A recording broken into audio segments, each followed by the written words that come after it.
Baie welkom by skrifporsie nommer 9, Vaya Chef. En hy het gewoon, aangebied deur Stehila Studiesentrum en opgestel deur Stefanie van Olyftak Bedieninge Suid-Afrika. Kom ons bid eers saam voordat ons van dese week se porsie begin. Hemelse Vader, ons dank U en loof U dat ons weer eens saam om U woord kan vergader. Ons vra nederig U leiding en die wysheid en openbaring van U Heilige Gees, U Ruach HaKodesh. Ons vra dit in die naam van U Seun. Vaya Chef beteken letterlik en hy het gewoon.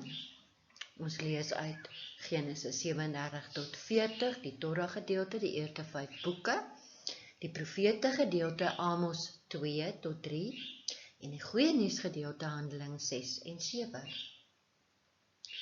Genesis 37 vers 1. En Jakob het gewoon in die land van die vreemdelingskap van sy vader, in die land Kanaan. Dit is die geskiedenis van Jakob. Josef het as seun van 17 jaar die kleinvee opgepas saam met sy broers. Hy was nog jonk, met die seuns van Bilha en die seuns van Silpa, die vroue van sy vader, en Josef het die slegte gerug oor hulle na sy vader oorgebring. En Israel, vers 3, en Israel het Josef meer lief gehad as al sy seuns, want hy was vir hom 'n seun van die ouderdom, en hy het vir hom 'n lang rok met moue gemaak. Toe sy broers sien dat hulle vader hom meer as al sy broers liefhet, het hulle hom gehaat en kon nie vriendelik met hom praat nie. Ook het Josef 'n droom gehad wat hy aan sy broers vertel het. Daaroor het hulle hom meer gehaat. Hy het naamlik vir hulle gesê, hoor tog hierdie droom wat ek gehad het. Kyk, ons was besig om gerwe te bind op die land, toe met eens my gerf gaan staan en ook regop bly staan, terwyl julle gerwe daar rondom kom en hulle voor my gerf neerbuig. Toe sê sy broers aan hom, wil jy miskien oor ons regeer, of wil jy miskien oor ons heers? En hulle het hom nog meer gehaat oor sy drome en oor sy woorde. Of Josef se kleed nou baie kleure gehad het, soos wat baie vertalings sê, en of dit net lank was met lang moue, dit moes baie mooi gewees het, om die boeties nog meer jaloers te maak. Ai, wat jaloesie nie in 'n familie kan aanrig nie. Vaya Chef beteken letterlik and he lived, stayed, en hy het geleef, gewoon, or to dwell. Hierdie is die porsie van die eerste deel van Josef sage. Die verhaal ken ons maar te goed van hoe sy broers hom verfoei het uit jaloesie, veral oor sy vader Jakob hom liewer gehad het, ook oor sy profetiese drome, hoe hulle hom verkoop het en hoe sy vader Jakob Israel oor hom getreur het. Ironies genoeg in teenstelling met die naam van die porsie, dat Josef byna sy lewe verloor het en hy uiteindelik in Egipte moes woon. Sy vader Jakob woon steeds in Kanaan. Ons kan redeneer dat Josef gesoek het vir moeilikheid, toe hy ietwat hoogmoedige drome met sy broers gedeel het. Ek leen die prent van die gerwe uit Rabbi San se studies. Basies was die boeties jaloers, en die effe hoogmoedige Josef kom vinnig aarde toe as hulle hom dromer noem, en hom eers in die put gooi, en later aan die Ismaelitiese handelaars wat daar verbytrek verkoop. Hulle besmeer sy spesiale bont kleed met bokkiebloed, en Jakob glo, Josef is verskeur in die wildernis. Josef land in Potifar se paleis, waar hy vele versoekings moet oorkom, en dan uiteindelik in die tronk beland. Hy kon kwaad en bitter en haatdraand geëindig het, maar die Rabbi San sê dit weer onverbeterlik en ek quoteer. Vaya Chef's subject matter is not wrath, nor guilt, nor shame, nor condemnation, it is mercy. Vaya Chef is not about despair, or futility, or judgment. It's about hope, about the light shining in the darkness, and about the sweet healing fragrance of forgiveness. Ek quoteer steeds uit die Rabbi San se kommentaar. Vaya Chef is about learning to face, take and shake off the blows of and navigate through the worst situations Circumstances that life, family, or one world order disinformation and oppression can throw at you. By digging deep into the covenant and its author and letting Him, our Yahweh, ons Vader in die hemel, empower you to hang on, stay faithful, overcome and transcend. Vayashev is about dealing with the dark side of living in a fallen world and learning how to do it gracefully without becoming jaded and judgmental. Vayashev is about the untidy process of learning to really trust our all-wise Creator, to fulfill His promises and execute His decrees. When it looks to any sane mind like there is simply no way on earth the things the Creator has spoken can possibly come to pass. Ons moet getrou wees, ten spyte van ons omstandighede. Vayashev is about what it looks like for a son of the covenant to persevere in the Holy One's words and ways, and hold on to his dream of a grand redemption where everyone around you has ceased to do so. The message of the life of Joseph, whose chronicles we will begin to study this week, is that life is just too short and the world is simply too dark for sons and daughters of the covenant to keep the light of the majesty of the Holy One in hiding under a bushel of human outrage, offense, woundedness and self-righteousness. Sjoe, ons moet lig wees, nee, geliefdes. O son or daughter of the covenant, say Rabbi Son, dearly beloved one, wherever you are, will you be the one in your generation who dares to dream the Holy One's dream and endure the whole, then forgive, bless and serve the very people who mocked and persecuted you for daring to have that dream in the first place? Ja, Genesis 39 vers 2 sê so.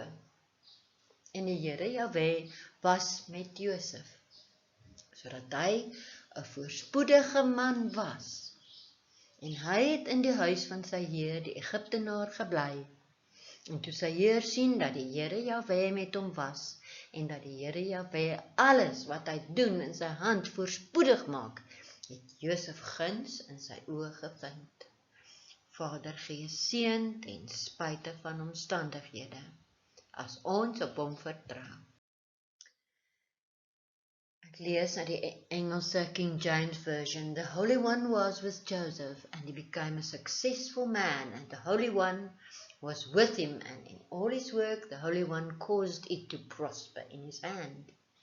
The Hebrew word translated here as successful man is matliach, Mem tzadi lamed yod chet. This is a noun derivative of the verb root talach, tzalach, tzadi lamed chet, meaning he prospers, or he advances, progresses in his position. Ons moet nie net ons lig laat skyn nie, maar ons moet ook dien. Abba se hand is steeds oor Josef, al is hy in die tronk. Hy word selfs in die tronk as senior gevangene aangestel om die ander te dien. Hy bedien hulle ook met sy gawe om drome uit te lê vir die bakker en die skinker van Farao, wat dan ook uiteindelik sy sleutel tot Farao se paleis word. Ek sien ek het die lê uitgelaat in die teks. Verskoning daaroor. Chanukah, Feast of Lights, the time for lighting torches is rapidly approaching. As you prepare to light Chanukah candles, dear reader, take a few moments to count the cost that comes with daring to shine divine light from on high into the darkness of this world. This is not a game. The Torah lifestyle is not for those with low pain thresholds or who thrive on popularity and social position. Die aanhaling kom ook uit Rabbi Son se archives van hierdie porsie. Jy kan in die bibliografie die link na Rabbi Son se studies kry. Uit die profete lees ons uit Amos 2 vers 6 tot 3 vers 8. Amos was 'n eenvoudige landbouer wat na vye bome, sycamore trees, omgesien het. Amos 2 vers 1, so sê Jahwe, die Here, oor 3 oortredinge van Moab, ja, oor 4 sal ek dit nie afwend nie, omdat hy die beendere van die koning van Edom tot kalk verbrand het. Daarom sal ek 'n vuur slinger in Moab, en dit sal die paleise van Keriot verteer, en Moab sal met oorlogsremoed sterwe, met kruisgeskreeu en basuingeskal, en ek sal die regeerder onder hulle uitroei en al hulle vorste saam met hom doodmaak, sê die Here Jahwe. Hierdie is 'n profesie. Amos 2 vers 4, so sê die Here Jahwe, oor 3 oortredinge van Juda, ja, oor 4, sal ek dit nie afwend nie, omdat hulle die wet van die Here Jahwe verwerp het, en sy insettinge nie onderhou het nie, en hulle leungode het hulle verlei, waar hulle vaders agteraan geloop het. Daarom sal ek 'n vuur slinger in Juda, en dit sal paleise van Jerusalem verteer. Amos is gestuur na Israel en Juda, om vaders se oordele oor hulle bekend te maak. Israel, die noordelike koninkryk van Israel, was Josef se afstammelinge. Hulle verwerp vader se boodskap, en word dus wel later in die ballingskap weggevoer, net soos Josef hulle voorvader.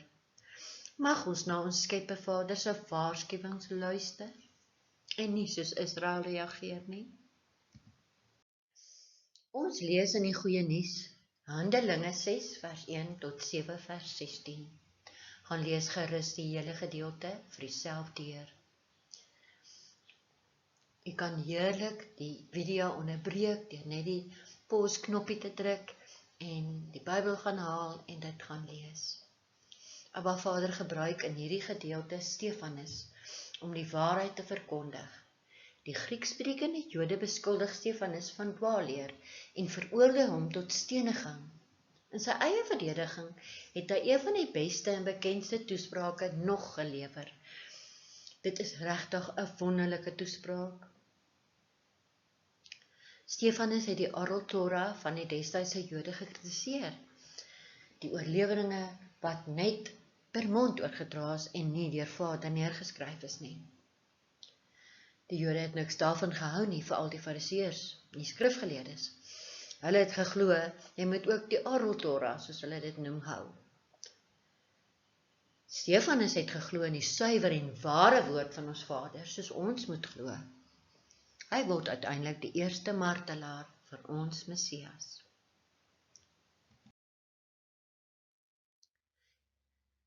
Ek haal aan uit Handelinge 6 vers 9, sy laaste gedeelte, en hulle het met Stefanus gerede twis. Vers 10, maar hulle kon die wysheid en die gees waardeur hy gespreek het nie weerstaan nie.